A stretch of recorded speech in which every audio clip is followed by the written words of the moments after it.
Hello, me lads. Welcome back to the YouTube channel. My name is Nick from Australia, and welcome to another live stream for your Tuesday evening. It is currently 8 p.m. here in New South Wales, Australia, and we are going to be going through part 2 of the NRL 2025 season previews. We got 5 teams to get through tonight, so we'll try and make it a bit quicker than last night, but we'll see how we go. If you guys are new around here, do not forget to like the stream and subscribe to the channel. I would really appreciate that. And if you are, if you're new to the channel and you haven't subscribed, or if this is your first time watching the channel, make sure you do press the subscribe button. I would really appreciate it. If you're a big rugby league fan and you like, vlogs and you like NRL tipping videos and Super League tipping videos and all sorts of rugby league stuff, then I guarantee you will enjoy this channel. I guarantee you will. But, of course, I want to acknowledge the live chat, as always. Hello to the live chat. Josh Rabbitohs is in the chat. SS Storm fan. Sports music is God. We got Lockie. We've got SS Storm fan. Gene, Rishi, Liam, Luke, Michael Driver is in the live chat as well. Everyone that's rolling in. I got no idea what you're talking about, Lockie. Explain what you're talking about, bro. Not really familiar with what you're saying. Eels Production Edits is in the chat. Faraz is in the chat. Hello to everybody, man. Honestly, hello to everybody. Hope everybody is doing fantastic, man. Tonight, I'm doing it on my own. I had Cody on last night. Massive shout out to Cody's Footy World for taking the time out of his day/night to come on the channel and do last night's preview with Rabbitohs, Roosters, Dragons, and Sharks. If you want to see my take on all 4 of those teams, check out last night's live stream. It's on the channel. We previewed the Rabbitohs, the Roosters, the Sharks and the Dragons. So if you want to see those teams, go check out last night's video. But tonight we're going to talk about Bulldogs, Manly, Eels, Panthers, Tigers. So without further ado, let's get underway. Let's get straight into it. And we're going to start off with Manly. We're going to start with the Manly Seagulls. And the Manly Seagulls last season did very well. They finished 7th. They made it to week 2 of the finals. They had a pretty good season. Now, looking into this season, it's going to be quite interesting to see how Manly do go. It's going to be really intriguing. So, gains and losses. They have picked up Siwa Takiyaho and Jazz Tavaga, and they have lost Jamie Humphries, Bailey Hodgson, Brad Parker retired, Aaron Woods retired, Josh Schuster's gone to the Rabbitohs, Kyle Lawton and Jackson Polo to the Cowboys. So not really a lot of big losses there. I guess losing Kyle Lawton could be a bit of a stinger for Manly, considering he was a very good jersey 14 for them. And I guess the other real stinger is Jamie Humphries. Jamie Humphries was meant to be the Manly halfback after Cherry Evans retired, but I don't think Manly really saw that in his future, and he's now gone to the Rabbitohs. So we'll see if Manly regret that one or not. We will find out. Now, look, with their additions, all right, so Siwa Takiyaho and Jazz Tavaga. Now, I'll start with Jazz Tavaga. Jazz Tavaga is a very solid bench forward. He brings a bit of impact. He brings a bit of versatility. Can play a bit of dummy half if needed. I do like Jazz Tavaga. I think he is a good signing for the Seagulls. I think he'll do well there, coming off the bench with the likes of Nathan Brown, with the likes of Ethan Bullymore. So it'll be interesting to see how that rotation goes. Unless Tavaga plays that 14 role that Kyle Lawton was playing, guess we'll have to wait and see. Now, the other signing is Siwa Takiyaho. Now, Siwa Takiyaho, look, don't get me wrong, very experienced forward, good to bring into any NRL team, right? Siwa Takiyaho, very experienced forward. But here's the thing, right? Here's the thing. Siwa Takiyaho has already played his best footy. His best years are ahead of him. His prime was like 2019 to 2021. That was the Siwa Takiyaho. That was his best footy. It's now 2025. So I don't think the Siwa Takiyaho signing is as big as other people are making it out to be. I don't know how that's going to go. Even because, like, you look at Manly's bench, you're going to have Ethan Bullimore, Nathan Brown, Jazz Tavaga, and probably Gordon Cham Kum Tong or someone else. I'm not too sure who they're going to go with there. Maybe Corey Waddell gets the bench spot as well. So does Takiyaho get a spot on the bench for Manly? I don't know. It doesn't look like it from the outside looking in. But look, I don't think the Takiyaho signing is as good as a lot of people are making it out to be. Now, expectations of Manly seem to be high from a lot of people, a lot of content creators and a lot of NRL experts in the media. They are talking about Manly being a top 4 team and a premiership contender. I don't know if they're a top 4 team. I guess if they stay healthy for 80% of the season, they probably do go close to the top 4 maybe, but I don't know if they're a top 4 team. I guess Manly is one of those teams where you sort of have to wait and see because they haven't made finals back-to-back 2 years in a row since 2013 and 2014. Every other year it's been finals, don't make finals, don't make finals, finals, don't make it, finals, don't make it. Very, every second year Manly do something and every second year they go backwards. So it's going to be quite intriguing to see how Manly do go this season. I do like their back line. I do like Cherry Evans there, halfback still, controlling things. I guess it's going to be intriguing to see how they go. Like now, if you know me on a personal level, I'm not a big Anthony Seibold fan. I don't rate Anthony Seibold as a coach. I don't think he's the man that can get Manly to a premiership, but I could be proven wrong. If Manly don't make the finals this year, then what do you do? Like, where do they go from there? And it almost feels like to me, and a lot of people will probably disagree with this, some will agree with this, but it feels like to me that if Manly are going to win a premiership with Cherry Evans and the Turbo brothers and all these sort of guys that are there on huge money, it feels like it's 2025 is their last chance. It feels like now or never for Manly because there's rumors of DCE retiring.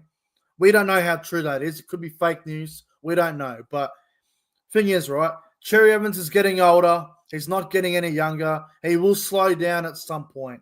Jake Trbojevic, very nice guy. One of the great players. One of the nicest guys in the game. But as a rugby league player, Jake Trbojevic has slowed down a lot in the last 18 months. He is not the player he was 3 years ago, man. He really isn't the player he was 3 years ago. And obviously, Tommy Turbo, we know he's a top 5 fullback when he's fit, but can he put together more than 17 games in the season? That's going to be the question. So, Manly, for me, look, it's hard to predict what they're going to do. I think they will make the 8. I think they will just sneak in. I'm not that convinced, though. Like, if Manly come 12th, they come 13th, wouldn't shock me. Would not shock me at all. But I feel like there's enough star power there to just sneak into that top 8. So I'm going to say Manly will come between 5th and 8th, but we'll have to wait and see how they go.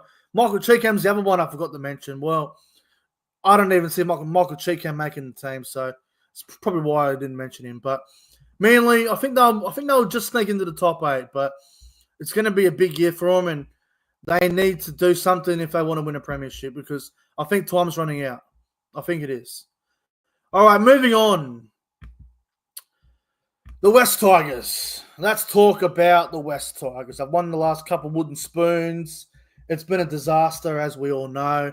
Um, it feels like a new era at the Tigers. It feels like a bit of a new era at the Tigers. Now, gains and losses, man. There's some real big ones here to go over. So, what they've gained, right? So, they've picked up Jack Bird, Royce Hunt, Jerome Luai, Terrell May, Gerald Skelton, and I can't even probably pronounce his first name, but Taruva.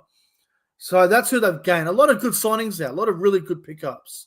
Now, what they've lost, they lost John Bateman, Asu Kapawa, Isaiah Papali'i, Aiden Caesar, Jake Simkin, Jaden Sullivan, Junior Tupou, and Stefano Utakamano. Now, West Tigers, lot of question marks.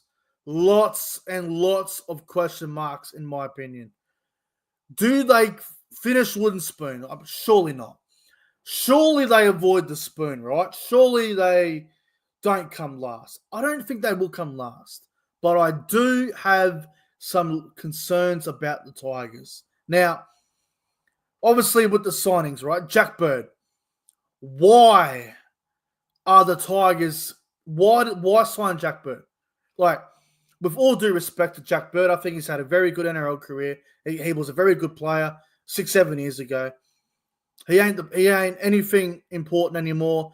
That they would have been better off going with a young kid. I don't understand the signing of Jack Bird. If he's going to play lock or back row, I don't like it.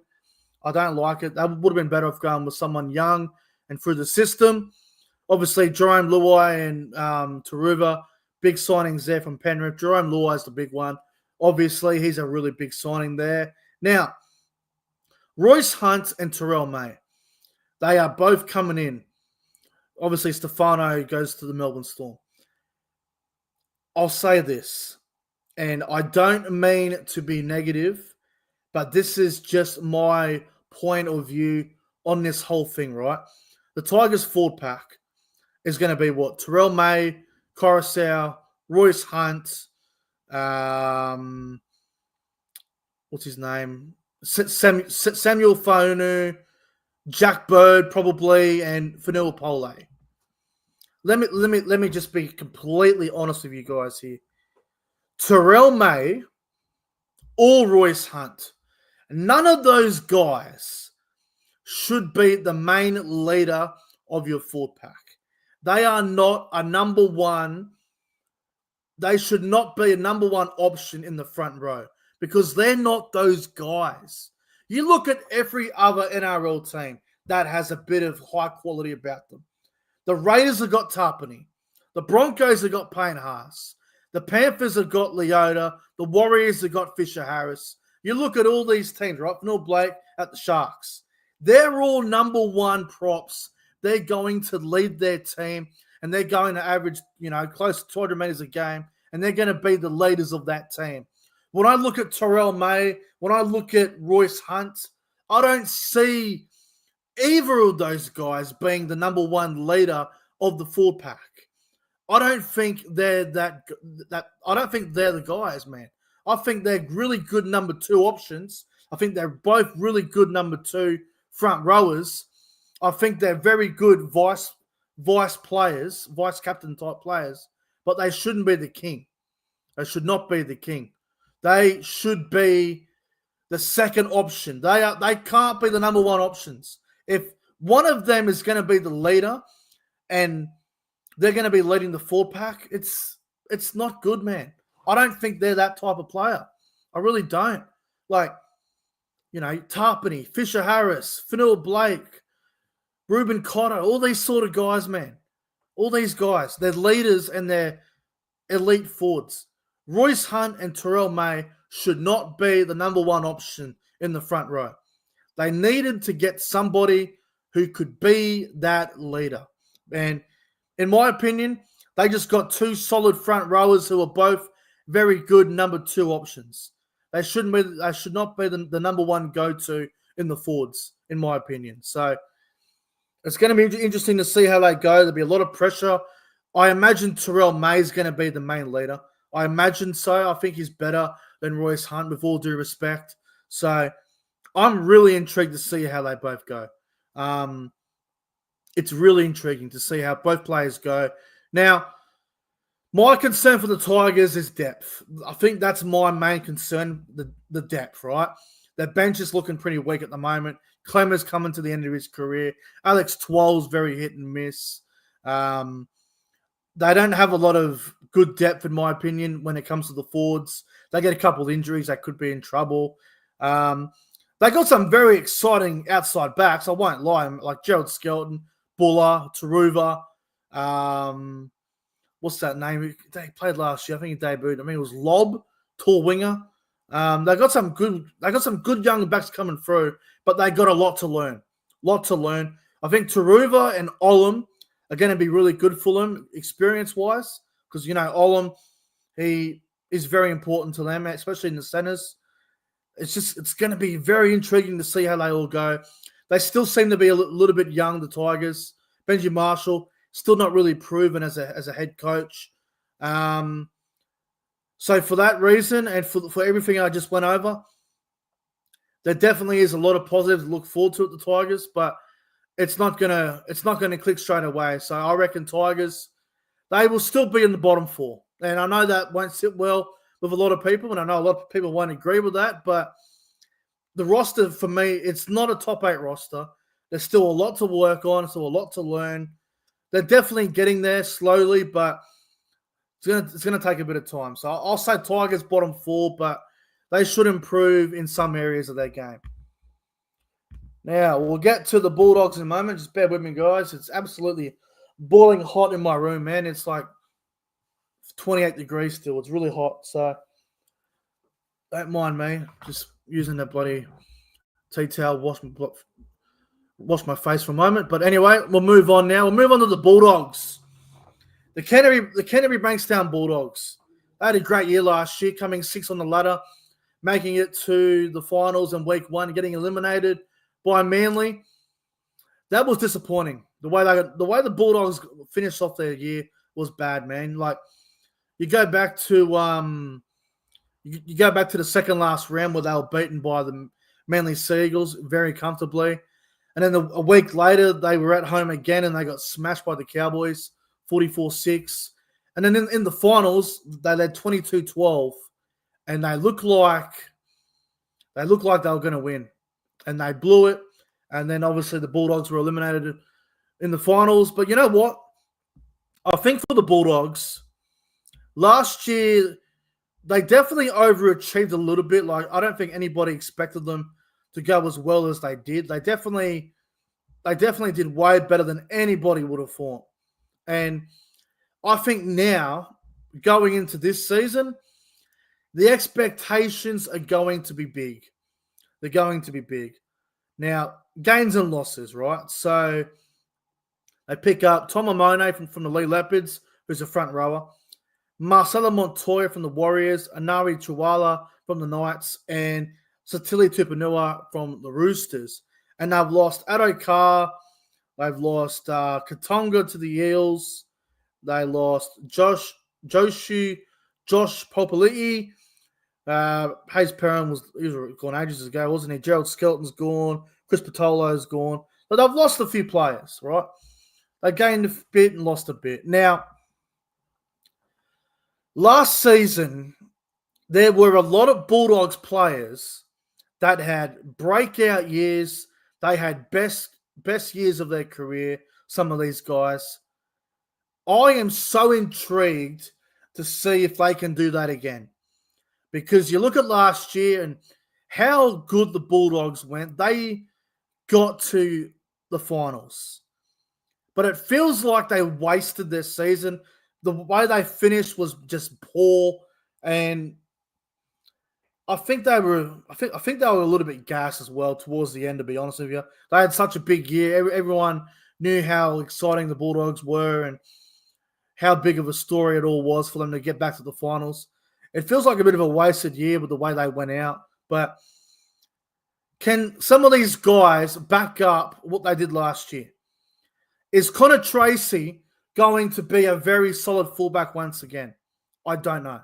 I'd imagine he will still be good, but will he be the player that he was? That's going to be interesting. Will he still be the same player? Are we going to see Bronson Sherry kick on? Are we going to see Toby Sexton play well again like he did the back half of the year? Is Bailey Haywood going to kick on like he did last year? Are we going to see Jacob Preston go to the next level? Are we going to see Salmon and Max King and all these guys? Are they all going to do what they did last year? Because doing it for 1 year and then having to back it up again, it's going to be big, man. And I have grave concerns that some of these players won't do what they did last year. And if they don't do what they did last year, I can see the Bulldogs going backwards. And a lot of people are talking about the Bulldogs being a top 4 team, and I've heard a lot of people say, "Oh, yeah, we've built the foundations. We're now going to be a top 4 team." I don't think finishing 6th for one season and losing your last 3 games to be eliminated in the finals is building foundations. I think that's just a bit of a waste of a year, to be honest. So how are they going to back it up? That's the question. And I've got concerns that they won't back it up. I don't know if Connor Tracy will be as good as he was last year. I don't know if Jacob Carraz will be as good as he was last year. I don't know if Bailey Haywood and Max King and Jamin Salmon and all these guys, Matt Burton. I don't know, Bronson Sherry. I don't know if all these guys are going to be as good as last year. Stephen Crichton, you know what you're going to get from him every week. But I don't know, man. The Bulldogs going into this year remind me a little bit of the Warriors going into last year, because we saw in 2023 the Warriors, right, top 4 team, had a great season, failed to back it up in 2024. The Bulldogs, I just get the same vibe of that, you know. Can they back it up? I don't know. If they back it up, then fair enough. Kudos to Cameron Ciraldo and Matt Burton and all the guys there that, you know, giving the Bulldogs success. But I just still have some concerns on, will some of their players that had a good year last year, can they back it up? That's the real question. So we'll see how they go. I just don't have trust in them. They had one good year. Is one good year enough to trust to back it up? I don't know. We'll see how they go. But for me, Bulldogs, I think they'll finish between 9 and 12. I genuinely don't think they make the 8. Like, I genuinely do not believe the Bulldogs will make the 8. I think they're in for a rough year. I think they come about 9, 10, 11, somewhere around that mark. I just got some real concerns about a lot of their players. Can they do it again? That's going to be the real question mark. So we'll see how they go. But I got Bulldogs missing the 8, but we'll have to wait and see. Now, moving on to the Bulldogs' arch nemesis, the Parramatta Eels. Parramatta, man, they have been busy in the off-season. New coach, new players, departing players. Parramatta have had a very big off-season. Now, gains and losses, they have picked up Josh Adokar, Dean Hawkins, Isaiah Longy, Zach Lomax, Josh Papali'i, Jordan Samrani, and Jack Williams. And they have lost Matt Arthur, Dejan Assey, Regan Campbell-Gillard, Zaxini, Clint Gufferson. They have lost Morgan Harper, Mama Says, I can't even pronounce it, my apologies. Lorenzo Mulatalo, Kai Rodwell, Blaze Talangi, Micah Sevo, and Ethan Sanders. Right. I have a few positives and a few negatives to say about Parramatta. I'll start with the positives. Adokar, good signing. Jack Williams, good signing. Zach Lomax, really good signing. I like the direction they're heading. They're building they got some good young kids coming through, and they're building with the new coach. The new coach is bringing in some new players. A bit of a fresh start, which I think is needed, considering how they've gone the last couple of years. My concerns the fullback position, the hooker position, the front row replacement for Campbell Gillard, and I guess a bit of depth. You mean to tell me that losing Clint Gutherson, you lose Clint Gutherson, and you're going to replace him with a rookie fullback who's played one NRL game? Now, I understand that the guy who's played one NRL game in Isaiah Longy may have a big future and is highly touted. But to replace an experienced fullback who was the captain of Parramatta in Clint Gutherson with a rookie who's played one game, that is absolute madness. What NRL clubs do that? Like, goodness me, I think that's shocking. I don't like that whatsoever. Zach Lomax, good signing. I think that's a good. Jack Williams to the bench, that'll be a good pickup as well. The other things I have a problem with, they don't have a hooker. Brendan Hands has not really shown much yet. He still has a lot of time to do that. I guess the more he plays, the more we'll see what he's about. But a lot to learn in that position. A lot to learn. They lose Campbell Gillard, and they're going to apparently put Ryan Madison or Jermaine Hopgood into the front row. I don't know about that. That's an interesting one.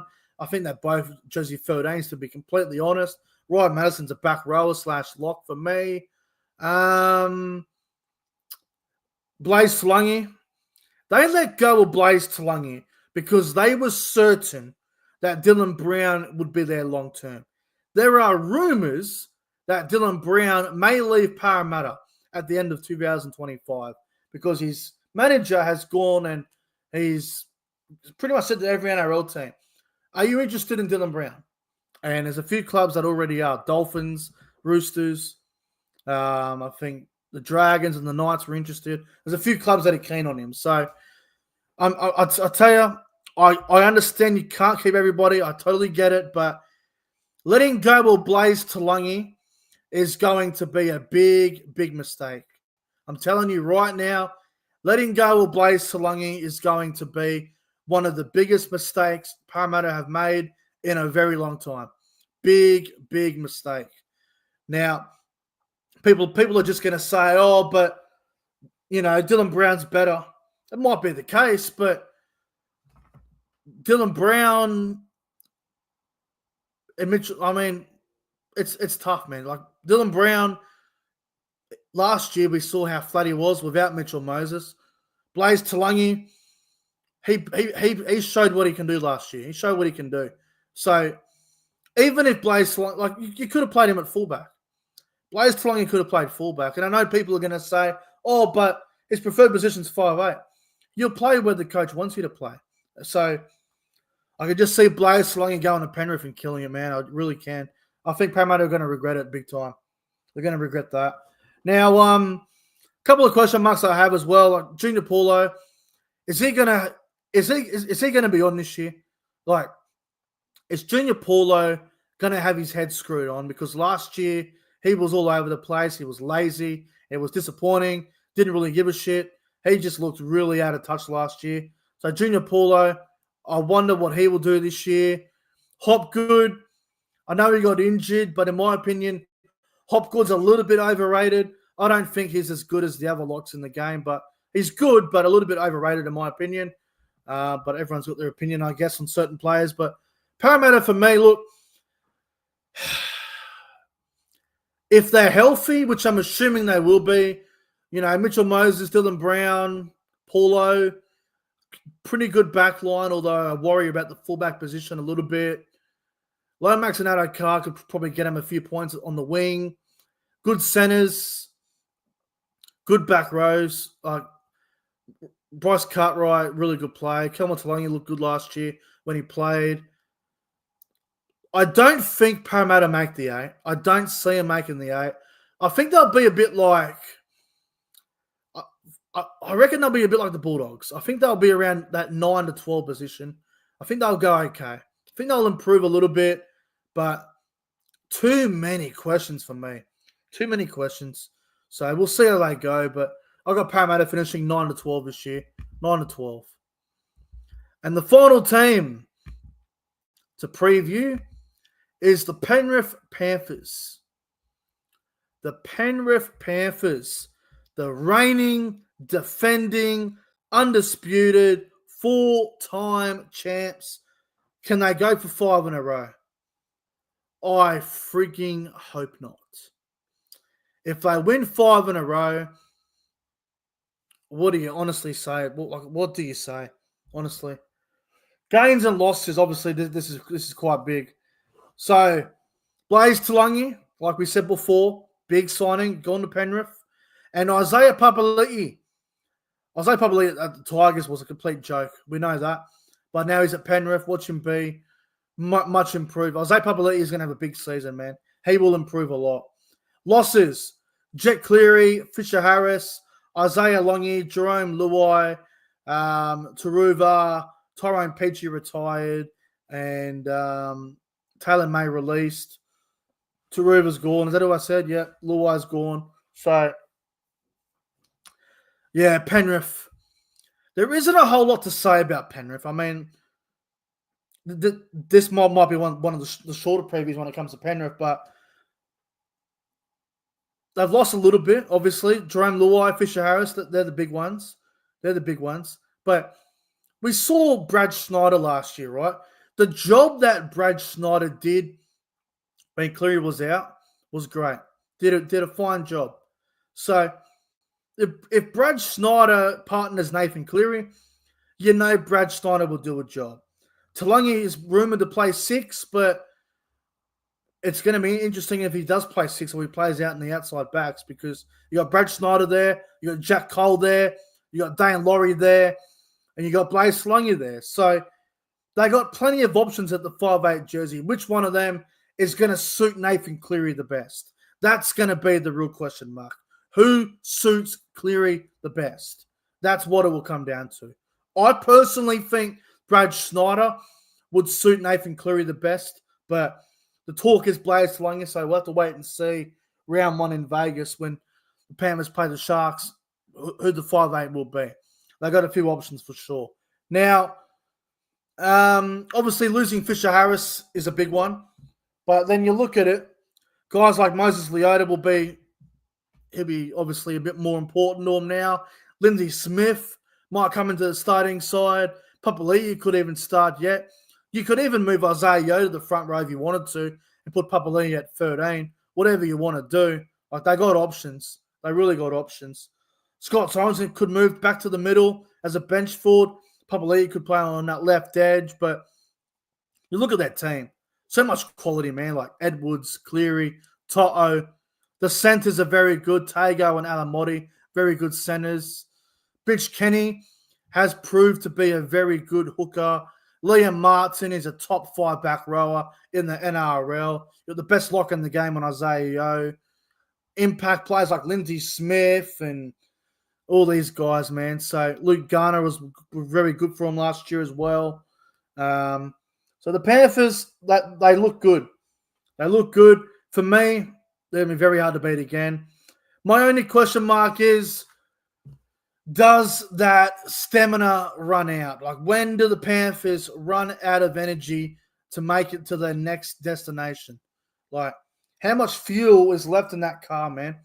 How much fuel is left on the Penrith bus? Now, the other thing I want to mention that no one's even talking about, guys, no one's talking about this. The Panthers are not playing at Penrith Stadium anymore.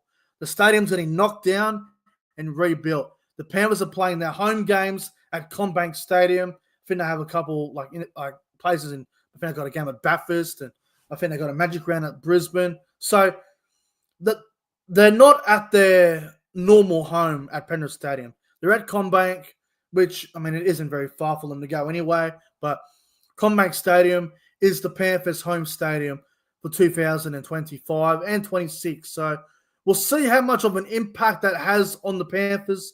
We'll have to wait and see. I don't think it'll be too much of an effect. They should still be very good, but put it this way, I would rather play Penrith at Combank than I would at Penrith Stadium. And I think a lot of teams will feel the same way.